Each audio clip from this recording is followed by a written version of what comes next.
Assalamualaikum warahmatullahi wabarakatuh. Om Swastiastu, Salam. Perkenalkan, nama saya Lufitri Sari, NPM 22411072. Saya dari kelas MNJ 22B. Pada kesempatan yang berbahagia ini, saya akan membahas materi mengenai manajemen utang. Nah, teman-teman, apa sih utang? Utang adalah sejumlah uang atau sesuatu yang dapat dinilai dengan uang yang terima dari pihak lain berdasarkan persetujuan dengan kewajiban mengembalikan atau melunasi hutang. Transfer pendapatan masa mendatang untuk meningkatkan konsumsi masa sekarang. Nah, next, perspektif terhadap keputusan pengambilan dan penambahan hutang. Utang dilihat sebagai sumber dana alternatif yang mampu memberikan solusi bersifat konstruktif, baik secara jangka pendek dan jangka panjang. Perspektif para pemegang saham utang adalah sumber pendanaan eksternal yang lebih disukai karena bunga atas sebagian besar utang jumlahnya tetap, dan jika bunga kurang dari pengembalian atas aset operasi bersih, selisih tersebut akan menjadi keuntungan bagi investor ekuitas. Nah, bunga merupakan beban yang dapat mengurangi pajak, sedangkan dividen tidak. Permasalahan umum berkaitan dengan current liabilities. Kondisi keterlambatan dalam membayar cicilan bunga kredit kepada perbankan, leasing, dan sejenisnya secara tepat waktu setiap bulannya. Kondisi timbulnya keterlambatan membayar utang dagang yang berakibat pada turunnya kepercayaan perusahaan di mata mitra bisnis. Nah, kondisi keterlambatan membayar bunga obligasi sehingga menyebabkan perusahaan harus melakukan negosiasi dengan pemegang obligasi. Jadi, jika terus berlanjut, maka pemegang obligasi bisa beralih menjadi pemegang saham. Biasa disebut dengan obligasi konversi.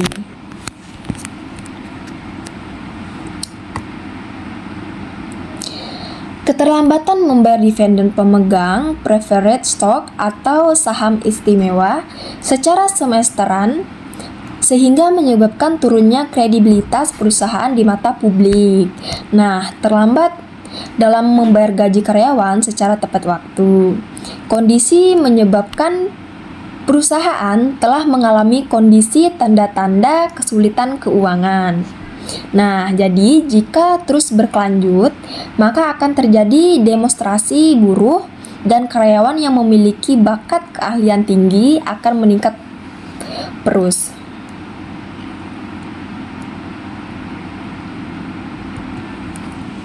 Nah, solusi.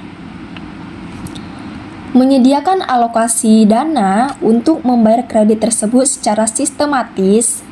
Kewajiban perusahaan untuk selalu mempertahankan posisi keseimbangan antara kewajiban yang harus tetap dibayar dan sejumlah dana yang harus dipakai untuk mengaktifkan operasional perusahaan secara berkelanjutan. Nah, manajer perusahaan berkewajiban secara disiplin untuk mengawasi penggunaan alokasi utang jangka pendek yang harus dipasang dari sumber dana jangka pendek saja. Nah, manajer perusahaan melakukan pengawasan secara ketat terhadap kewajiban membayar gaji karyawan, beban listrik, beban telepon, PDM atau air minum secara tepat waktu dan sesuai dengan tanggal jatuh temponya.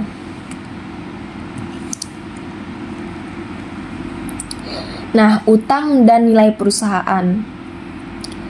Keputusan berutang merupakan salah satu solusi mempercepat aktivitas produksi dan juga mempertahankan posisi perusahaan untuk terus bisa beroperasi.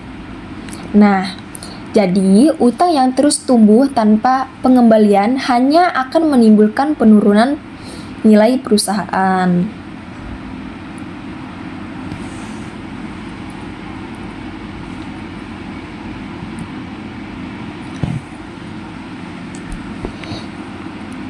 Next, menghitung perputaran aktiva dan tingkat keuntungan. Nah, bagi suatu perusahaan, sangat penting memperhitungkan dan mengetahui tingkat perputaran aktiva serta mengetahui tingkat keuntungan berdasarkan aktiva. Karena utang jika sudah lunas dibayar juga akan berubah menjadi aktiva. Jadi bagi suatu perusahaan sangat penting memperhitungkan dan mengetahui tingkat perputaran aktiva serta mengetahui tingkat keuntungan berdasarkan aktiva, karena utang jika sudah lunas dibayar juga akan berubah menjadi aktiva.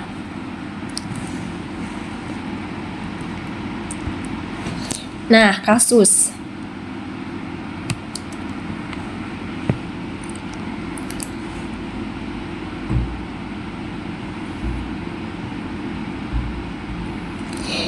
Jika utang merupakan salah satu cara untuk menyelesaikan masalah dan solusi untuk terus dapat mempertahankan aktivitas produksi bisa berlangsung terus, maka mengapa ada bisnis yang tidak mampu mengelola utang bahkan terjebak pada utang yang tinggi atau extreme leverage? Berikan penjelasan kalian.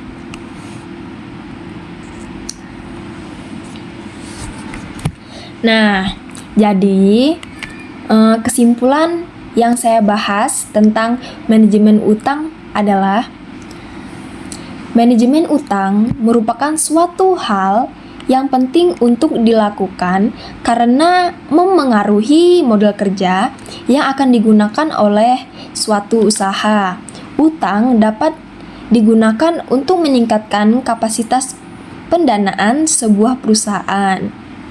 Nah, sehingga mampu untuk memenuhi kebutuhan perusahaan tersebut. Jadi, kebijakan hutang adalah kebijakan yang diambil oleh perusahaan manajemen dalam rangka memproses sumber pembiayaan bagi suatu perusahaan atau suatu bisnis. Nah, sehingga dapat digunakan untuk memperbesar keuntungan perusahaan. Penentuan kebijakan hutang berkaitan dengan struktur modal karena hutang merupakan salah satu komposisi dalam struktur modal. Jadi, risiko bisnis juga menentukan keputusan tentang kebijakan utama yang akan diambil perusahaan.